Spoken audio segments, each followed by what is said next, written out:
Yes, Mr. Patwalia. Wait, please, Your Lordship. Sorry, my Lord, it took this small lag because until Your Lordship turns it on, I can't join as a attendee. I remain a panelist, so then it takes a few seconds for me to switch over. So I'm so sorry. No difference. So, my Lord, with Your Lordship permission, I would assist Your Lordships from here. Now, the position is, my Lord, shall I take Your Lordship straight away to the FIR, or would Your Lordship like to see the Supreme Court order first? No, you take us to the FIR and then Yes, you. yes. The Supreme Court has basically remanded it and, according to me, left everything open. So there is a compilation which we have filed, my lord, which contains all. It's an open remand, so all Correct. issues are open. Correct. Everything has been left open. So therefore, my lord, fully on all points on which you seek to correct. the relief of quashing. Correct. So if Your Lordship will straight away, there is a compilation which has been handed over. Moyunk is there, my lord. At page 29, Your Lordship may come to that compilation. Right. Now, if Your Lordship will see right at the top, the 1, 2, 3, 4, fifth column says information received at police station date 20th May 2022. Time is 17:20 hours, and it says journal diary reference entry number so and so. Time is 17:20 hours. So the moment the information is received, it is the FIR is registered. Is what I wish to point out. Now, Your Lordship may kindly come to page 31, which is the information. The complainant, whose name appears at page 33, is one Sariful Islam. Now, I'll take Your Lordship through it. This is a complaint, my lord. It is made against 7 named and rest unknown persons. The first is Naladri Shekhar Dana, who is actually an applicant before Your Lordships. He is an MLA. The second is Bankim Chandra Ghosh. He is also an MLA. The third is Dr. Subhash Sarkar. He is a member of parliament. The fourth is Maitri Dana. She is the daughter of serial number 1, who is supposed to have secured this job. Fifth is Deepak Biswas. He is a BJP worker. 5. 6 is Jagannath Sarkar. He is an MP. And 7 is Ramji Singh, who is the director of the All India Institute, and others for commission of offences under the Prevention of Corruption Act. And IPC offences are 406, 420, read with 120B and 34. Now, all these MLAs and MPs belong to one particular party, that is the BJP. Now, the complaint, my lord. I, Sariful Islam, son of so-and-so, am a resident of, the address is given, my lord. I am a law-abiding citizen and presently unemployed. I was looking for job opportunities in and around Kalyani for the past several days. Recently, I have come across a shocking piece of news concerning a job scam perpetuated by leaders, public servants, ministers, MLAs associated with the Bharatiya Janata Party, their family members, and other unknown persons, details of which are stated hereinafter.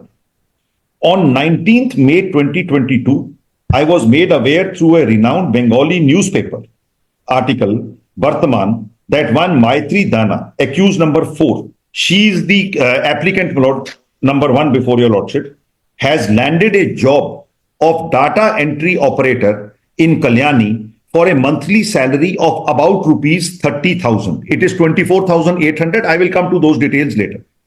Maitri Dana was handed over the job without her even having taken part in the recruitment test, which was undertaken by all other eligible candidates who had applied for the same position job in the said institution.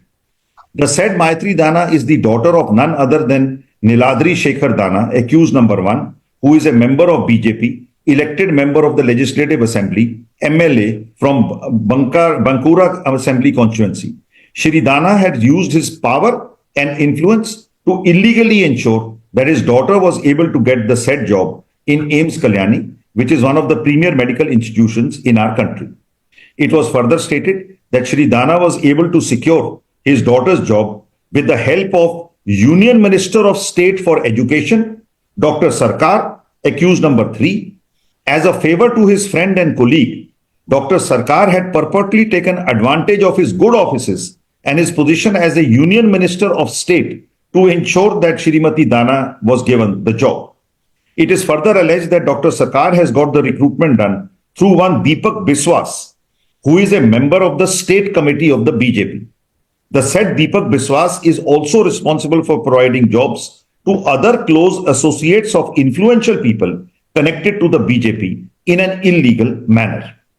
To confirm the veracity of the news, I also checked with other news portals agencies had reported the scam.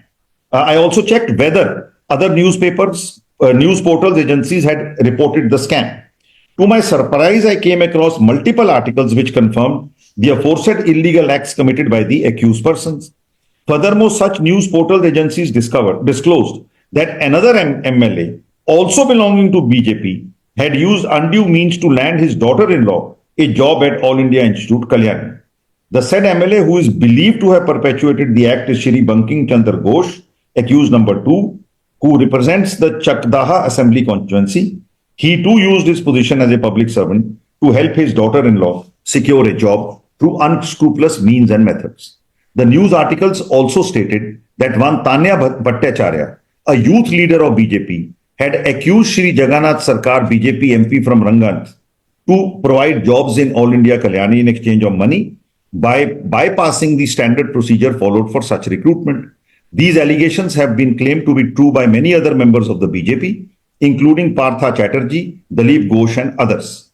The entire incident shows it is a concerted effort made by highly placed and influential members of the BJP to provide jobs to their near and dear ones and denying opportunities to deserving candidates. I am enclosing copies of all news articles which have been published in Bengali newspapers like Bartaman, Anand Bazar, Kolkata TV, so and so, along with English translations.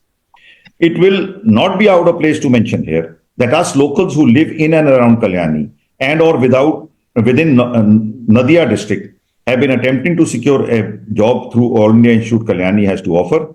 We were made to believe that with a premier institute like AIMS being set up, the locals will have job opportunities. Issue of unemployment will be addressed. We have gone pillar to post and some of us have even taken part in multiple test examination to land a job in central government institution. However, the various news articles have opened my eyes to the fact that us locals never really stood a chance against such power-yeeking public servants who were elected by us to help protect us, etc. Then, to further corroborate and substantiate the information, the said news articles also cite one Partha Chakravarti, who is reportedly a member and local leader of Bharatiya Janata Party. He stated that I have written to Amit Shah ji and have informed him how two MLAs have used their position to help their daughter get jobs in the hospital. These political leaders are fulfilling their personal agenda in the party by using their portfolios. Statement clearly indicates that being a local political leader of BJP, Shri Chakravarti is well aware about the illegal appointments going on in the central institution. He is aware as to who are the political leaders behind such illegal activities. These illegal acts assume importance in the light of the recent SSC corruption scam in Bengal, as the BJP leaders' claims of being honest and law-abiding party falls flat in its face. Such acts have shaken the confidence of the local people in the central leadership, which is responsible for various premier institutes. Recruiting candidates based on their background connection instead of merit will also adversely affect the services rendered in these institutions and bring shame to the institution. In the light of the above, it is amply clear that leaders of BJP, including public servants like accused persons, are misusing their position power to make illicit appointments in favor of their own near and dear ones. In order to do so, they have connived and conspired amongst themselves and have taken into confidence the director of the institute, namely Shri Ramji Singh, accused number 7, to allow accused 1 and 2 relatives to be illegally recruited in the institution. The role of Ramji Singh is vital in the entire scam, since without the director's knowledge and information, such illegal appointments would be practically impossible. It is also pointed out that accused persons number 1, 2, 3, 5, and 6 are all affiliated with the ruling BJP. 4 is the daughter Malab at the center, which is responsible for running such premier central government institutions.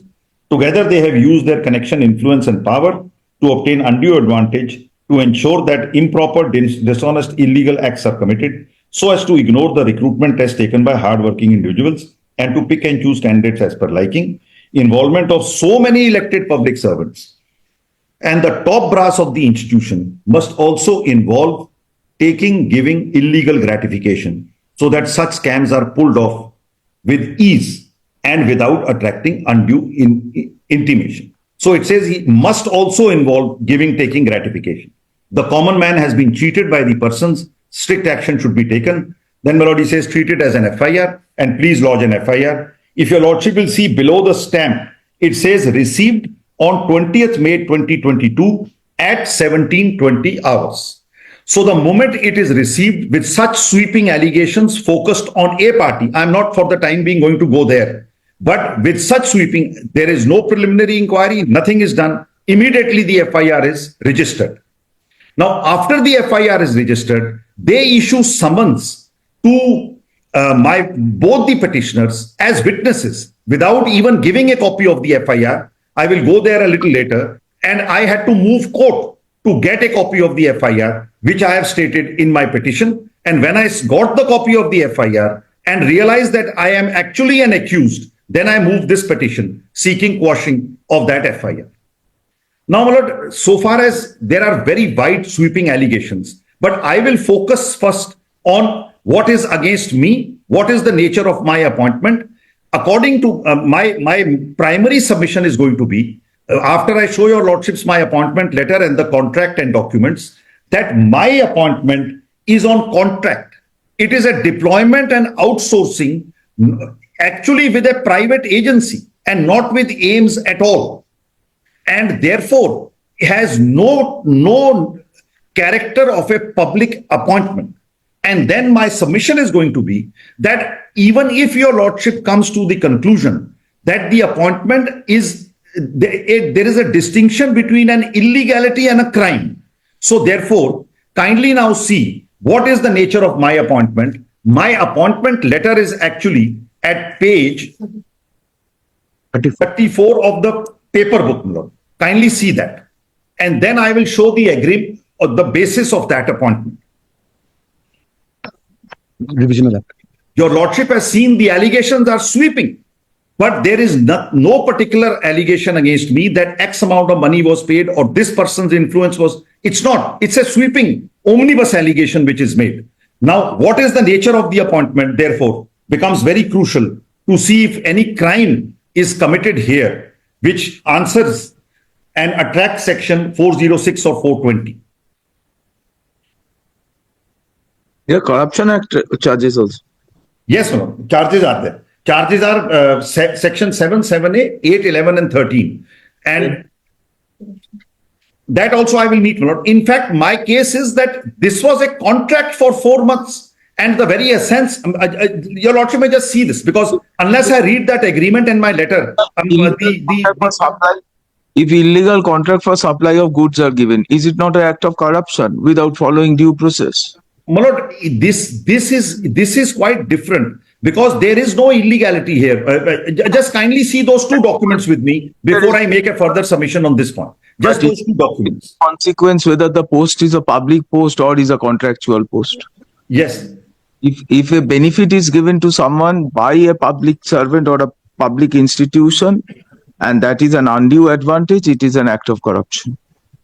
Well, the submission is going to be that so far as this is concerned, number one, there is no, just kindly see these two documents and then I will make this submission further.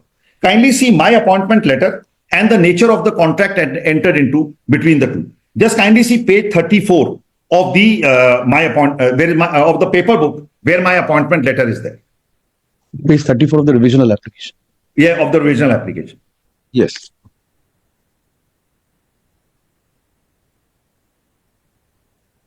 आपके दिए sir No, duto copy file है. You have given the other copies. We filed it. One second, Mr. Patwali, I think the other copy has to be trusted. No difference. The last occasion, my lord, we had supplied it, but we'll again give another.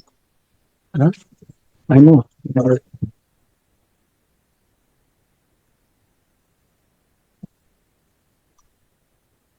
Leave it on. Extra copy, acha. But I have an extra copy, my lord, but it is marked. My lord. Marked copy, how will you? My lord, we have already given, my lord, before your lordship, my lord, had fixed it for hearing. We had already given a copy.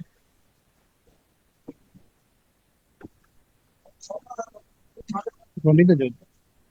Judgment. This is not the copy.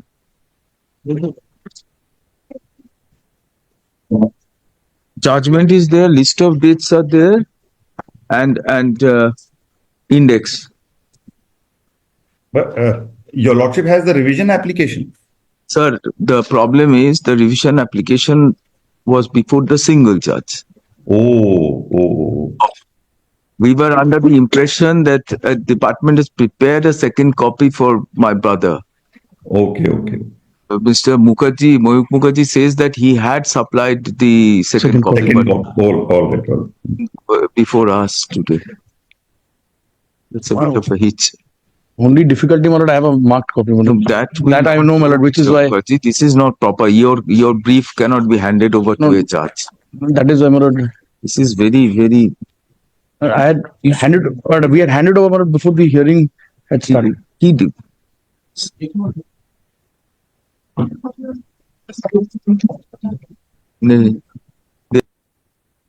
a bit of a logistics problem. All right. Then we can have it on the next occasion, or I can just take your lordship through the. But my way of putting it, I thought this was very important, madam. Just summarize the points, and then on the next occasion we will prepare and submit the second judge's copy. So, my lord, my point actually, my lord, before I even summarize, please see one more document with me. Please see, Mr. Patwalia, 1 second. Let me just formulate what you have said till now, so that if we have incorrectly understood you, please correct us. First, you have said that the FIR is a sweeping FIR, sort of encompassing everyone belonging to a particular political group. Correct. Right. And the minute it was lodged at the police station, it was registered without even making the slightest preliminary inquiry with regard to the nature and scope of the allegations. Correct. This is the first point. Correct. And since all appointments are to be made on the recommendations of the director, therefore, Section 17A is the second procedural requirement which would come in. You have not addressed. Yes, that. I have not so far now. Yes. So I'm just that next thing that you have said is this appointment is a contractual appointment through a labor contractor, and therefore it is not an appointment to a public post. Yes. I will further buttress it by saying my salary is not paid by the All India Institute. The All India Institute pays the contractor.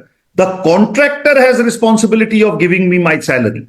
And the contract which All India Institute has entered in with the contractor puts it as a outsourcing deployment.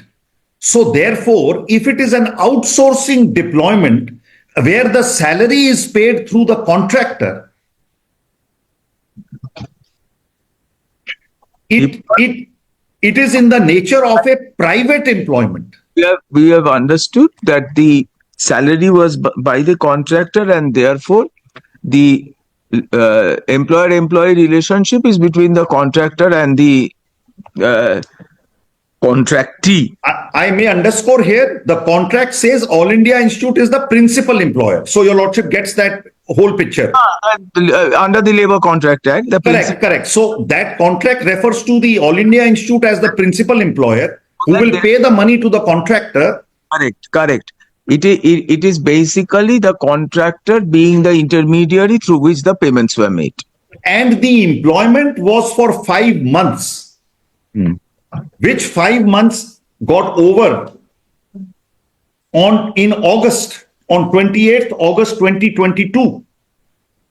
at a fixed salary of 24,000 rupees. That those submission, all right, we consider that 5 month or only 1 month, they will be the quantum of the offense or the gravity of the offense. When we test the premise on the anvil of jurisdiction of registration of FIR, even if there was a day's appointment, it would be an offense. Whether it would be something to be really of such nature that it would attract graver punishment, etc., are not matters which we require to trouble ourselves on.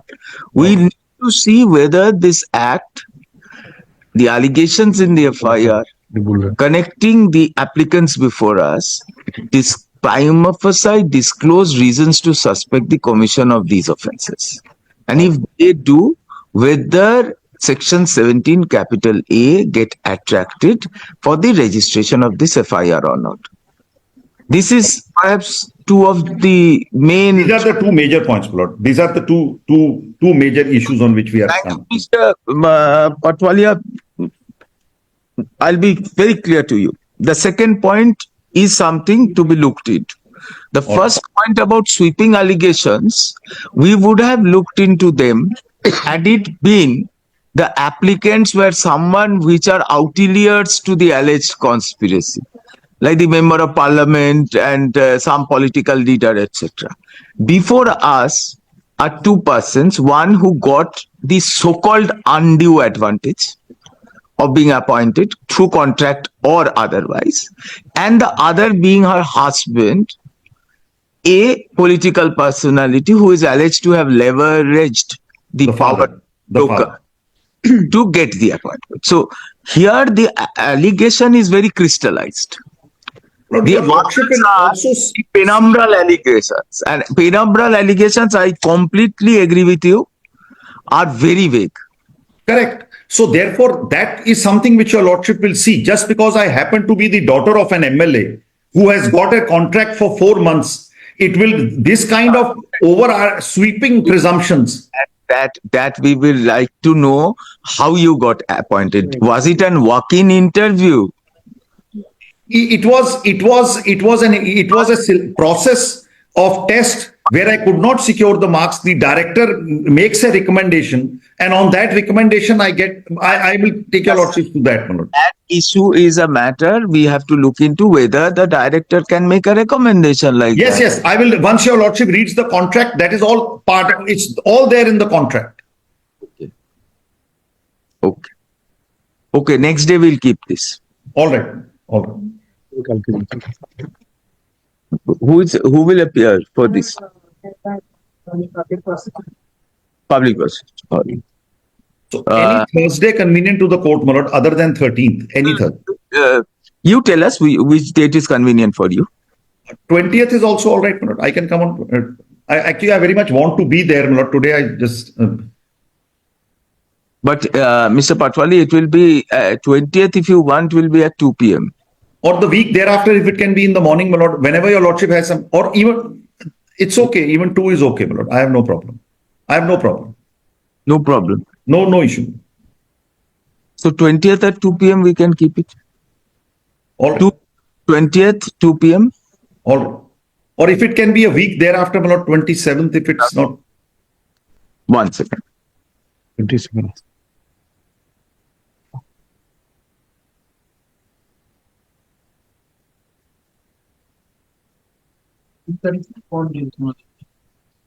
Tell us any day which is convenient for you in that week, the next week, the week thereafter. So then let it be 20th. 20th is all right. No difficulty. 20th. That if week thereafter you want, we are open for every date. Then 27th is all right. 27th.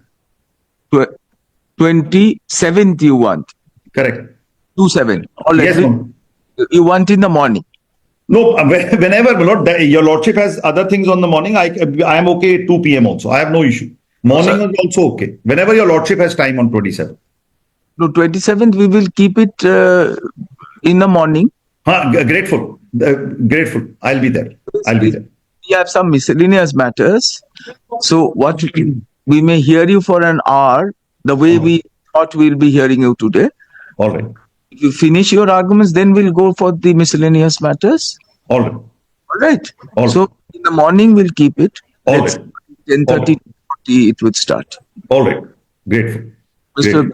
We'll do that. As your lordship, please. But Mr. Patwalia and Mr. Mojumdar for the petitioner. Stop. Matter is fixed for further hearing on 27th March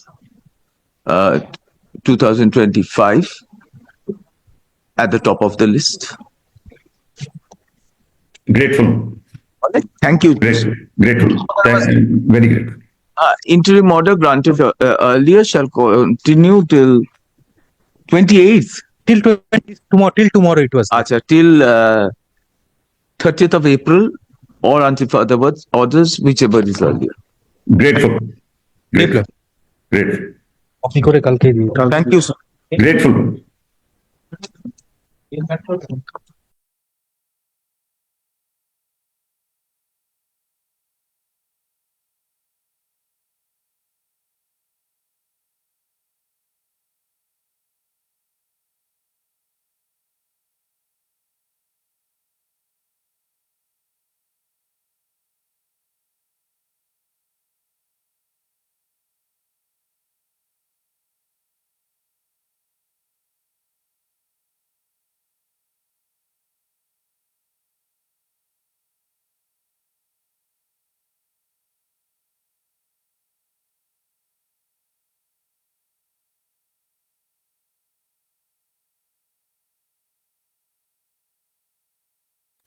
Yes, my lord.